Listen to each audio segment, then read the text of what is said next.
See, I was talking to the clinical instructor, and I think the students should have more to do. I think it'll profit all of us. Yeah. Oh, I'll take it, Jessie. Thank you. 7th floor, nurse's station. Oh, yes, just a minute, please. Jessie, I think you should take this. Oh, all right. Thank you. Mrs. Brewer. Well, I thought we just discussed that. Oh, no, I'm sorry. No, yes. I have the student assignment outlined. Would you hold on just a minute, please?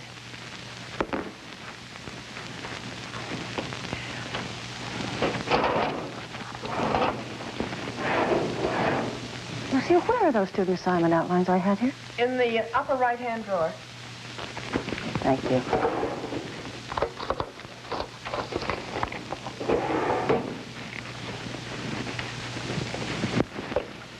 Yes, and I'd especially like them to work on their intake-output reports.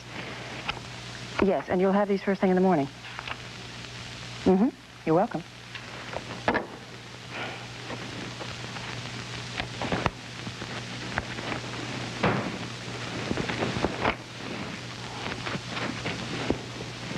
Oh, did Dr. Wagner call over the new low-purine diet for Mrs. Jennings? Well, the dietitian came for it, and I gave it to her. Oh, fine. I'll check that off my list. Okay.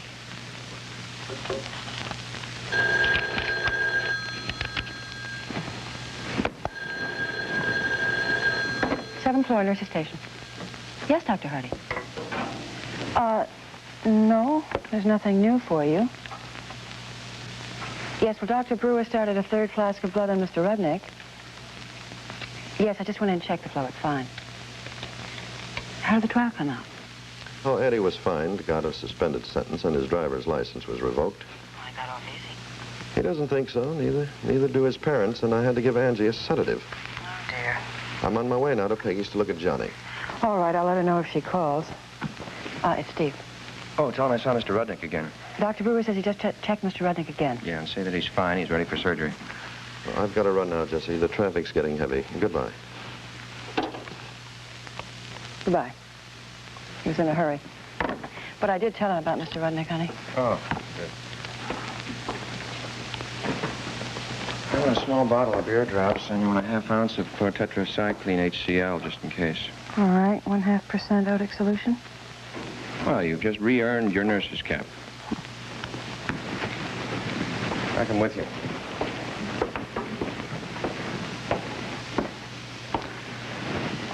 There's ear drops. All right, thank you.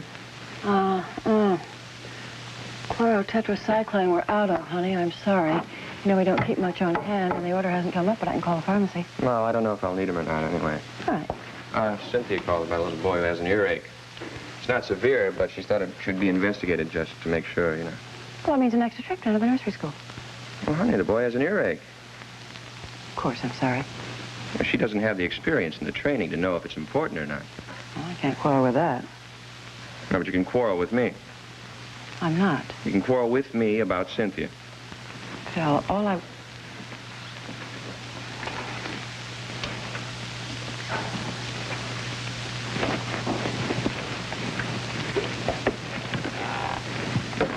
Honey, all I'm trying to say is that untrained people can make mountains out of molehills.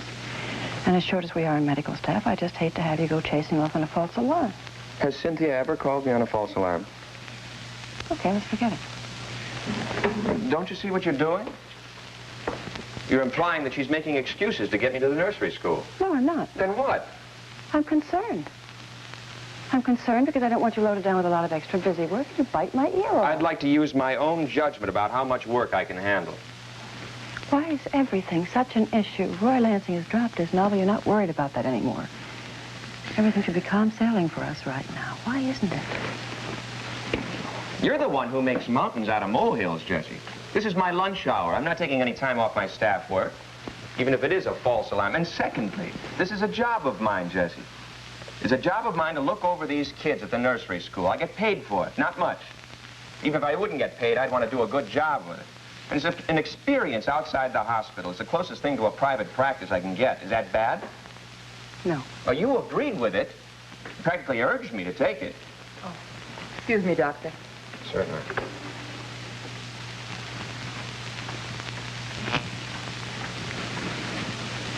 Honey, I don't object to it now. Well, you say you don't, but I think you do. Look, this is a job, money, experience. It's a door to the future. You know that. So what is it? Is it Cynthia? You first offered not to take the job because you thought Cynthia might upset me. I was the one who insisted you take it, remember? Oh. Then why are you making me so uncomfortable about it now? I don't mean to, honestly. It's just that any doctor can wear himself out chasing after false alarms. Oh, false alarms. Here we go again. No, I just... Oh, dear.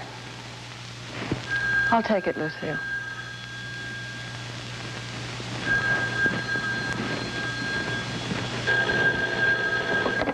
Seventh floor, nurse's station. Yes, I'm sorry. What did you want to... Yes, Cynthia. Hold on, he'll be there in just a minute. You better hurry and get to the nursery school. The child started screaming. The pain increased.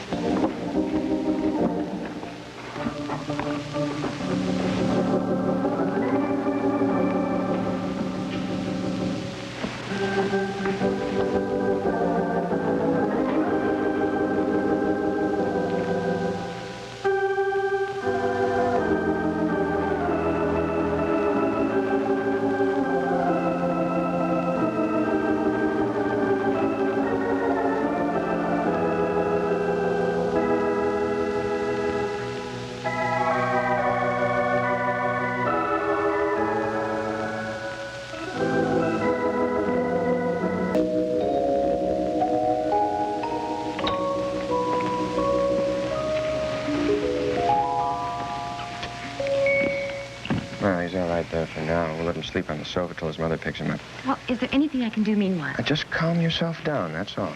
Hot applications to his ear or anything? And that'll make you feel better.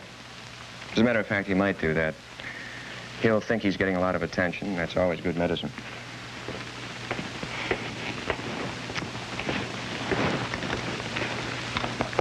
You know, you are going to be a very wonderful doctor. Well, you just keep right on saying that. I enjoy it. I'm glad. Because it's no trouble to keep it up. And you never fail, do you? You can give these to his mother for him. Put a couple of drops in his ears 3 or 4 times a day. All right? He had a pretty heavy cold, didn't he? Yes, but his mother thought he was over it, and so did I. Well, the after effects of a cold can end up in the ears sometimes. If his mother will call me, I'll be glad to discuss the case with him, but I suggest that she takes him to the family doctor because there's an enlargement of the adenoids and it should be taken care of. Oh, I'm sorry. All right, I'll tell her.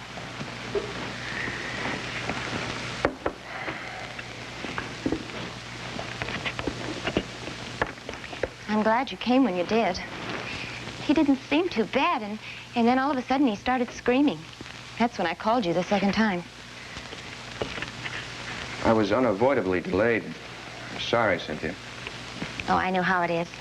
If I'd known how serious it was, I'd have gotten here sooner. I know you would. You know, you were so gentle with Jimmy, just like my father. You reminded me of him. Well, I'm not so sure I like that. Oh, he was a very wonderful person. On second thought, maybe I do like it. You'd like him. I've always been very fond of your father. Now, just a minute. You've never met my father. By their work shall ye know them. Oh, Phil. Getting literary with them. You know something? You're fun. I can see how Jessie must have been enchanted by you. Oh, yeah. I chased her, and I yelled my funny sayings to her, and she finally caught me. It's been a good marriage, Phil. Sure.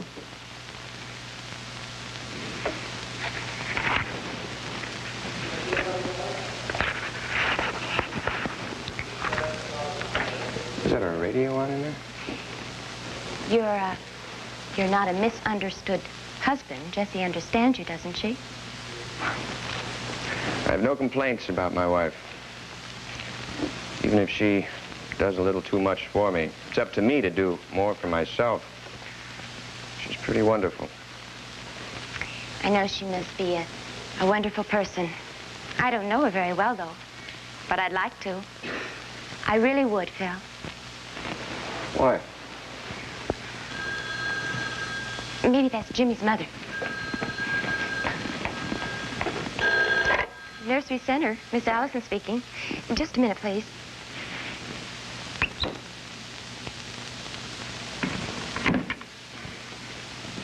Hello? Oh, hello there. Well, right now I'm relaxing. It was a little hectic a few minutes ago, though. One of the children had an earache, and, well, it's under control now. Oh, yes. Phil Brewer came over from General Hospital. Oh, he's taking care of the children regularly now. Tonight? Oh, yes, I'd love to. Oh, I don't care. Anything you want to do is all right with me. All right, 8 o'clock, and we'll decide then. All right. Bye-bye.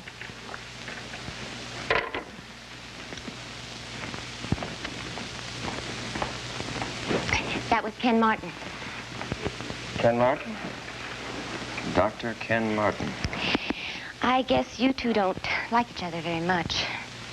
Well, you and I were up for the same job with Dr. Doyle. Ken got it. I know he told me about it. He was very generous about it, though. He said he got the job because you delayed. You couldn't make up your mind whether to go into practice or not. Yeah, well, that's true. Aside from that, we're not very sympathetic. Why not? Well, it's personal. Just don't like him.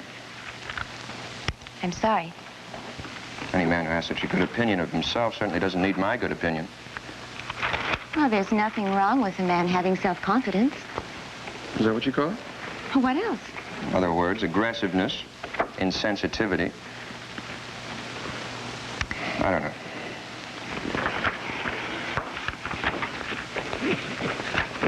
Well, you certainly speak your mind. Sometimes. He's been very nice to me. I'll bet.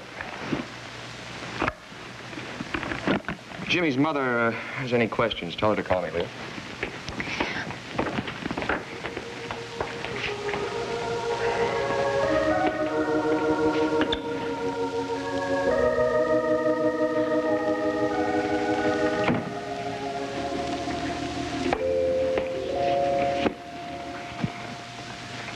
Listen, why don't you and Ken stop over to our place if you have nothing better to do?